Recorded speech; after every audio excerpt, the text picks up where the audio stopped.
me a dud number. Because I know. Is that person naked? No. So I'm currently in Stirling.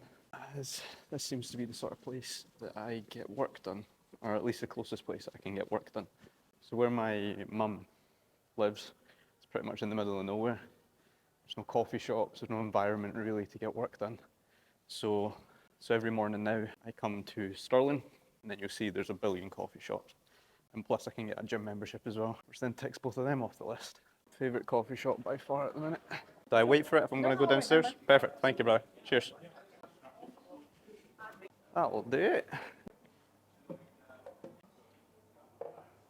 I'm currently building our new plans and so on, and you're also directing and you're also helping.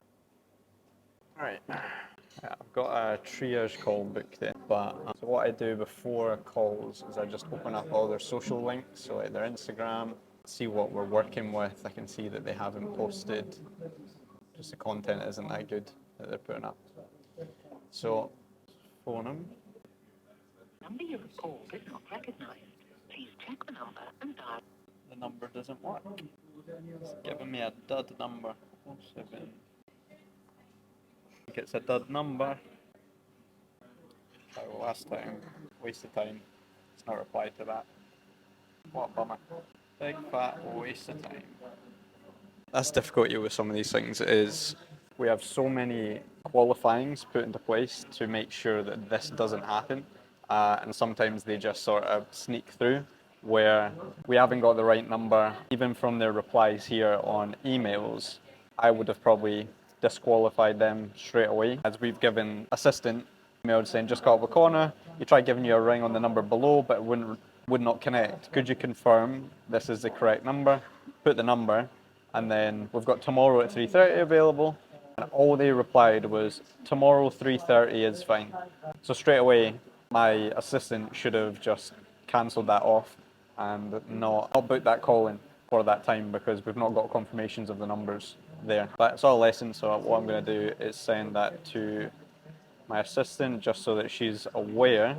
She can put a note on the file. She can chase up again one last time, ask for a backup number if that one doesn't work. But from the replies that they're, again, there's big telltale signs when you're talking to people over email, whether they're going to be more hassle than it's worth, right? So if they're only replying, like we've sent a lovely message there, kind regards, hope you're well. If they've not even answered two of the questions in that and just went tomorrow 3:30 is fine, it sort of screams later on when if we manage to close them, they're going to be a pain in the arse to work with, right?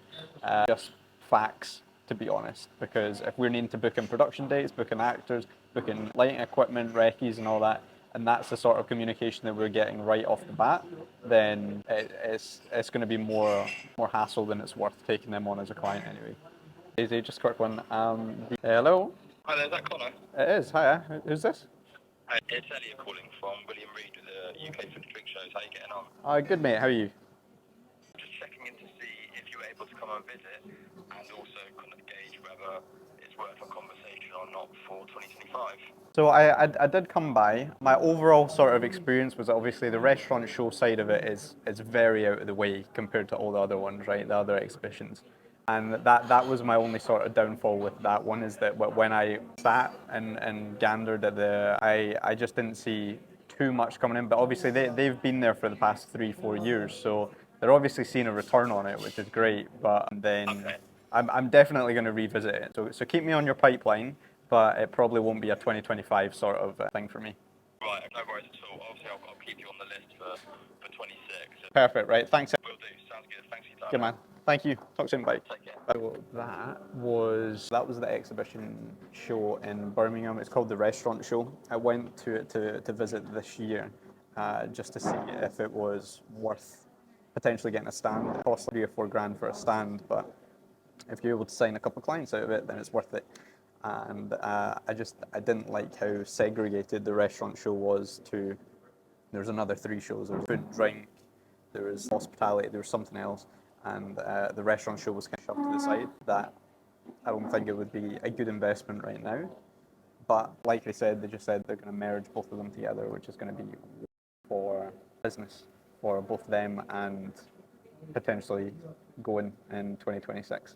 So between 9 o'clock and 2 p.m., I have 5 hours of business moving forward tasks. And then from 2 p.m. onwards, it's firefighting, it's client acquisitions, it's current clients and editing and meetings and so on. So from 9 till 2, it's always tasks that's trying to move the business forward. So that's content creation, that's thinking of new scripts and so on that we've been working on.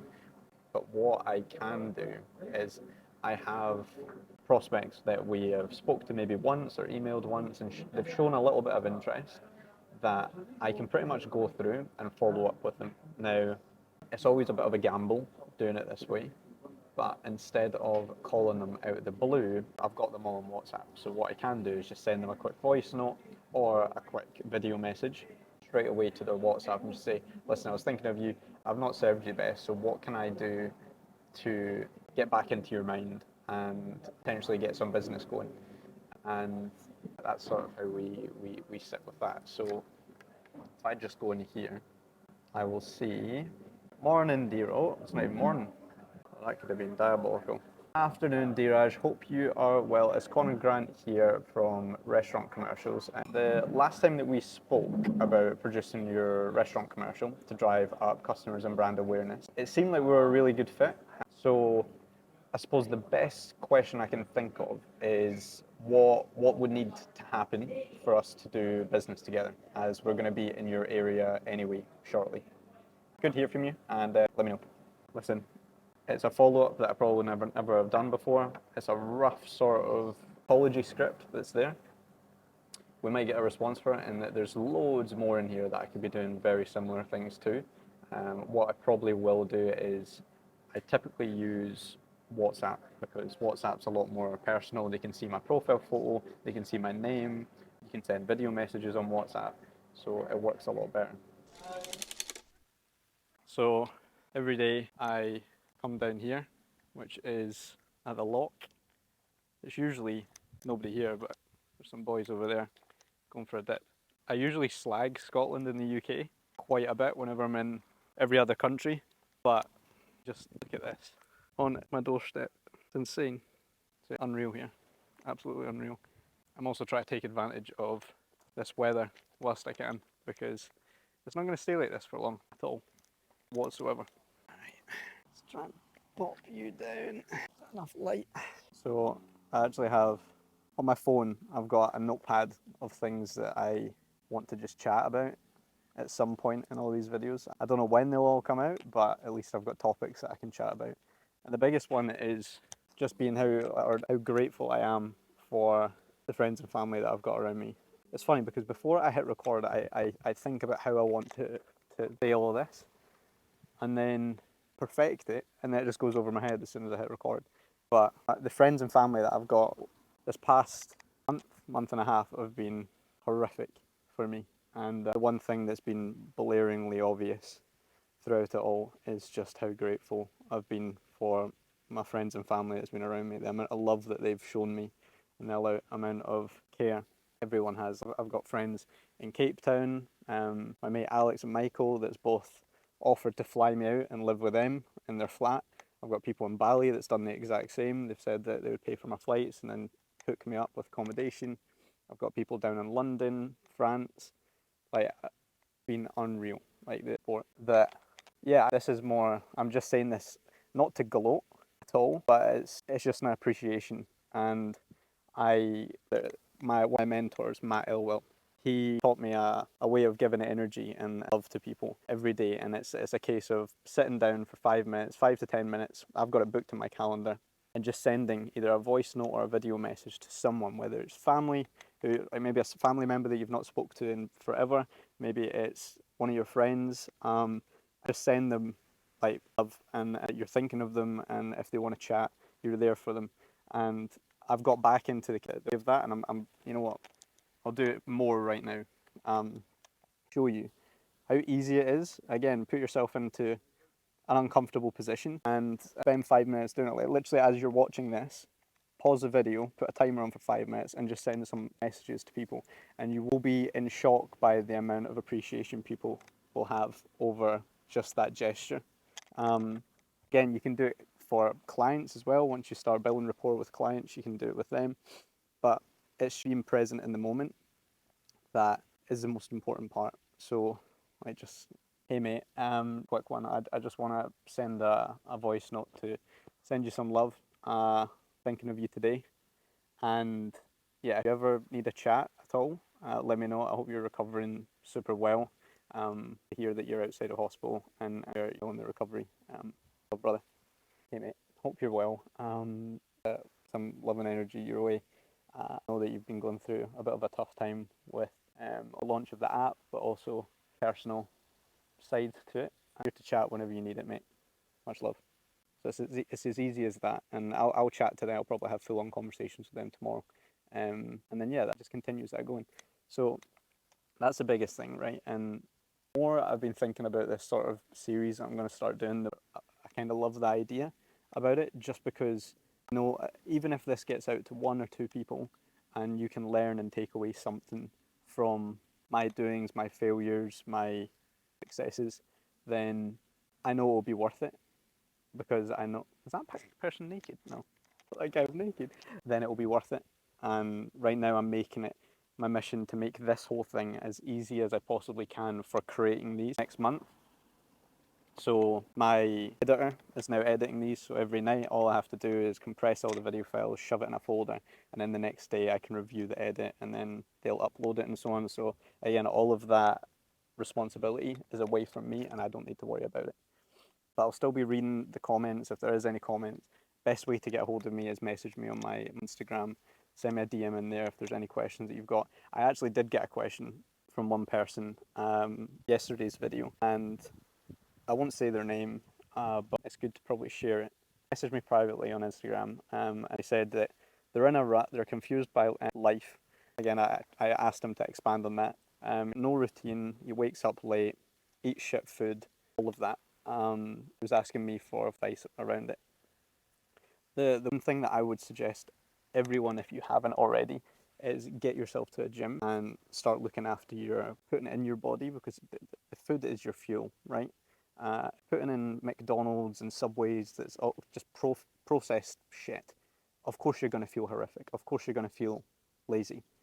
So if you take care of going to the gym, eating healthy, the rest of it will come after, because the gym takes, I actually wrote this down, the gym takes discipline, which then you see results, right? So you have to keep going and going until you see results of whether it's abs or a bit of bicep or whatever it is, a bit of fat loss. And as soon as you've done that and you see the results from it, that will just keep you going. And then it's just a spiral, right? It's a cycle. As soon as you see the results from going to the gym, you then better your food intake, then you better your sleep pattern. Then after that, it's like a mindset shift, because then you're like, right, well, if I can do that, then what else can I do? Like if I can make myself have a six pack, if I can make myself lose X amount of weight, then what else is my body capable? What else is my brain capable of doing? That's the first thing that I would suggest to anyone. Like, as much as it's good to be, set a routine, an alarm, blah, get yourself to a gym, see results, and then everything else will follow. The amount of excuses I hear constantly from people saying that they go to the gym because they don't know the correct form. And I got this from a YouTuber. I think it was Luke Belmer. Love him or hate him. But explaining, they were like, worries about the specifics, right? They all worry about like the correct form, the correct way of operating the machinery, the correct weights and all that sort of stuff. And that's always the excuse for not going. And the best way to think of that is everyone seems to be worried about the specifics without mastering the basics. So everyone knows if you do 100 push-ups every single day, you're going to see a difference. Everyone knows if you're going to do 100 squats every day, you're going to see a difference eventually. So master that first, master the basics, and then worry about the specifics later. I thought that was always, that's fine, thinking of it. But yeah, I feel like I've spoke for long enough now. Again, this is just me rambling away. People might learn, people might take some of this stuff on board. I hope they do. I hope somebody takes some of this advice on board, because I wish I had this sort of advice and this knowledge years ago. But I need to. But I am getting eaten alive by midges, and I need to go back, shove my bag in the wash because it's stinking of protein powder and milk. So I need to get that in the wash so it's alright for a couple of days to come, and then Need to stop looking at the screen. I'll probably go get some more work done tonight, and then I will figure out what my day is like tomorrow. I know that we're not supposed to have weather like this tomorrow though, so I'm trying to take it in as much as I can at the moment. I just looked right at the sun. I can't see. So I just had to stop for a second. Show you that. Something out of a feckin' movie. Look at that. There's a better view over here. I've been to Cape Town, I've been to Switzerland, Zurich, but that's still a competitor. Can't say it's not.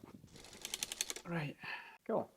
So it's 8:45 on the 1st of August. Now, when you guys are going to be seeing this, the way it will work is it will be every day after, just so that there's time to edit it. What my plans are before signing off tonight are to record some looms on what I expect these videos to sort of entail and the sort of editing that needs to be done to it, so that my virtual assistant has something to go off of. You might see errors in the captions, but whatever. But it's been quite an eventful day. A few failures in terms of like no-shows and people not answering and wrong numbers, but again, these are all things that will just get fixed over time and are already corrected.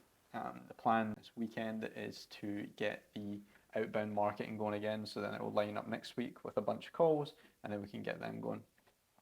I think this has been quite a long video because I was rambling a lot before. There's one thing that I just wanted to sign off with, and I thought it was incredible. I can't remember where I heard it from. Again, I just found it in my notes on my phone, and I thought it was such a good saying for, again, any entrepreneurs, anyone that's creating businesses and trying something out of the ordinary. And whether it's business or just real life problems or anything of those sorts, I heard this and I was like, that is pretty bang on. And everyone thinks that they're immune to failure and trauma and life taking a turn, but trust me, you aren't, and it's going to come for you and it's going to hit like a ton of bricks. But the way it goes is school gives you lessons and then the test, but life actually gives you the tests and then the lessons. And I thought that was such a good saying for so many things, and it's true. Welcome to my TED Talk. I'm just going to finish off with some standard operating procedures and then head to sleep. Unsure if I'm going to head out tomorrow. Weather's meant to be pretty crap. All my washing's on as well because of the explosion of this thing and milk everywhere. So I've had to clean everything and give it all a good wash. But if anyone found any of the information good, let me know. I'm shattered. Right.